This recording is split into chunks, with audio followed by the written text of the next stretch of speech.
nagbabalik. Boy Agaw Mix Vlog. Para sa aming araw na to guys, meron tayong M4 .22 caliber. Ito yung Pro Series na .22 caliber, 25 rounds magazine. Ayan. Gagawin dito guys ay gagawa natin ng silencer. Pero bago ang lahat guys, babaklasin natin ito lahat dahil hindi tayo makakapag gawa ng maayos na silencer kung hindi natin may align ng maayos sa kanyang barrel. So babaklasin natin lahat and then bago natin lagyan o gawan ng silencer para sa kanyang alignment. So sige, simulan natin guys. Dismantle tayo guys. Okay. Guys, dismantle muna tayo guys, no? Simulan natin.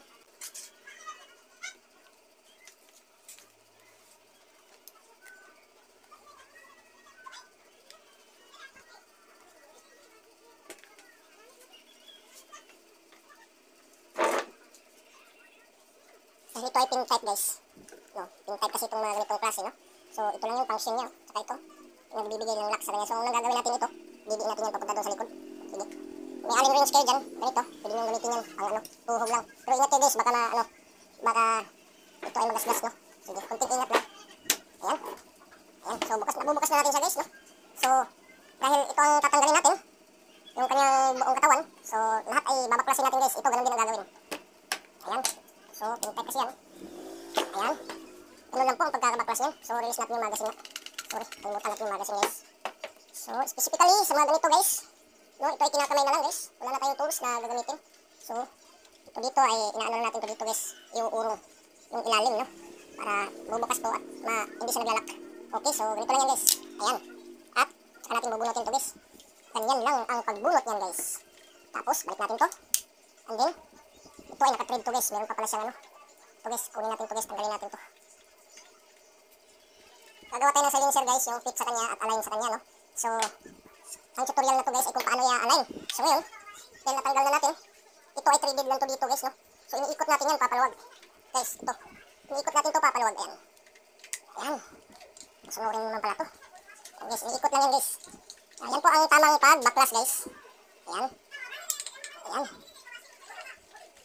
Ayan, so natanggal na natin guys. Ito yung pinaka-barrel niya guys. So tatanggalin pa natin ulit itong barrel niya guys. So ito ay hinuhugot lang to guys. Ayan. Ayan. Ang pagbabaklas sa mga ganito guys ay madali lang. Pero kunting ingat lang guys. So ito yung dadalhin natin dahil nakikita natin yung grooving niya sa ilalim guys. Kaya nakakapag-align tayo ng maayos pagdating sa paggawa ng silencer. So sige, sa ngayon, off mo muna natin yung camera. Pupunta mo muna ako sa tornohan at mag-a-align ng para sa kanyang silencer. Okay. Hello guys. Ayan. So nakagawa na tayo ng silencer guys. Ayan. So subukan kong iti-thread.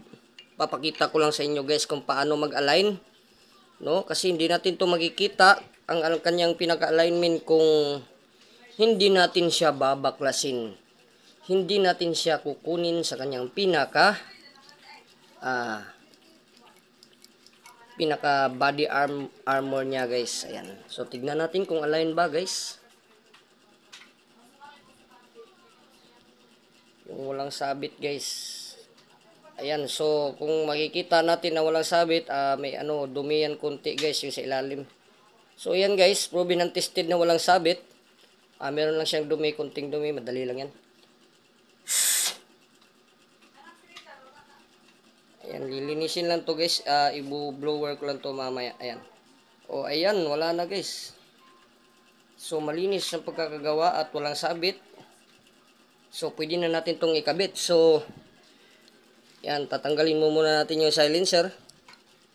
Kung paano natin siya binabaklas guys, ganun din ang pagkakakabit. So kung ano yung huli mong binaklas, yun ang una mong gagawin. Kasi reverse tayo eh. Ayan, so ito yung huli nating binaklas. Ayan. Sa mga pagbaklas na mga ganito guys, tingnan nyo lang na maayos yung kanyang arrangement nung hindi pa ninyo nababaklas para hindi kayo malilito sa pagbalik, no? So, ganito yung pinaka niya. Ayan. Ito yung kanyang functional doon sa kanyang receiver, no? So, ganito yan guys. Tandaan natin guys na yung dito guys, kanyang puno ng barrel guys, ay meron yung guys. Parang stopper guys. Yan, parang stopper. Ayan. So, yan yung itatapat nyo dito guys. Ganyan guys. Itatapat nyo yan dyan. Ayan. Tapos, ididiin nyo yan. Pag diin nyo lang pag ganyan, sabay, ikot sa kanyang thread. Ayan. Pag iniikot nyo yan guys, tuloy-tuloy lang yan, papasok na yan. At magpipress yan, maya. Okay. So, ganyan lang po ang pagkakakabit yan. Guys.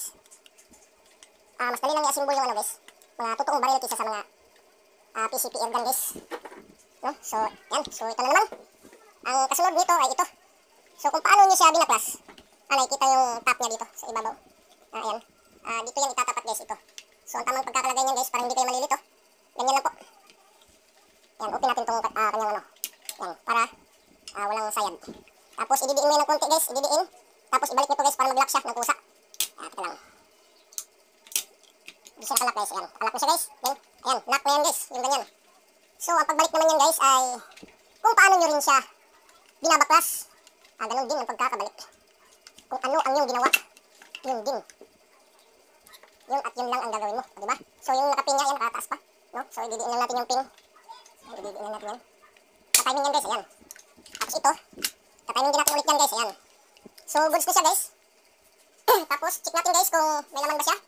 Ayan, check natin ulit. Para, double check na rin guys, no? For sure, ayan.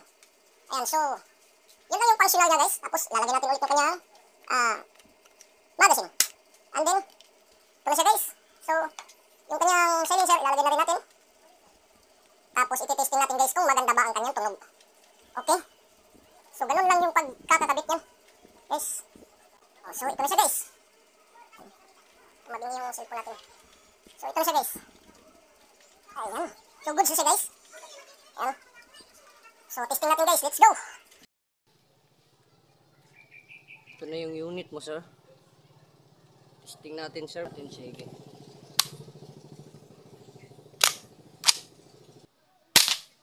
Yun, mana. Dalawa. Tatlo. Release mags mo muna tayo, sir. Release mags. Ayan. And then, double check. Double check. Good. Then, chamber. Then, lock. Then, subukan natin tong bala sa single shot. Kung ano yung magiging kanyang functional. Sige. Open.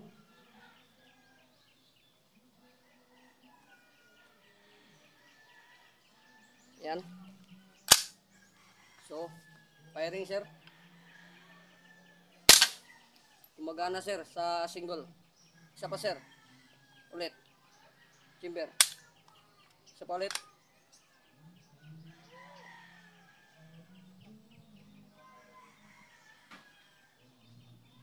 Isa pa ulit sir. So, firing. So, sige. Firing pa rin tayo ulit. Then, another try. Open chamber. Then, no load magazine. Release magazine. Ayan. So, check. Double check. Then, trigger. So, subukan natin sir with no magazine ulit.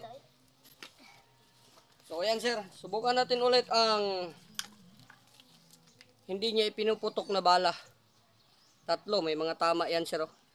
Sa puwet. Ayan. May mga tama yan sa puwet. No?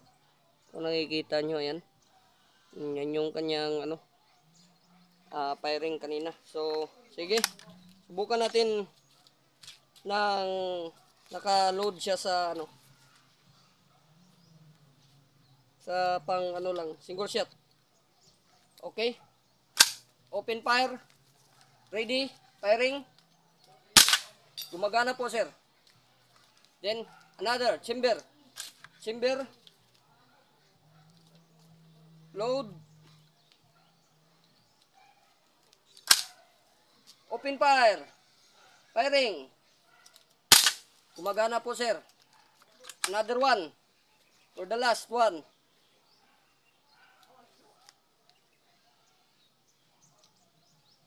Uy.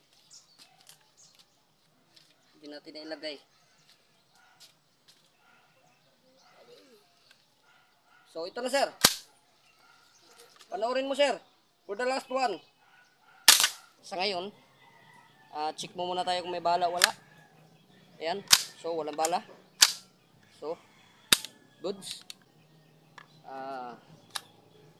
Ayan. So, bago magtatapos ang video, as of now, ito yung kanyang magiging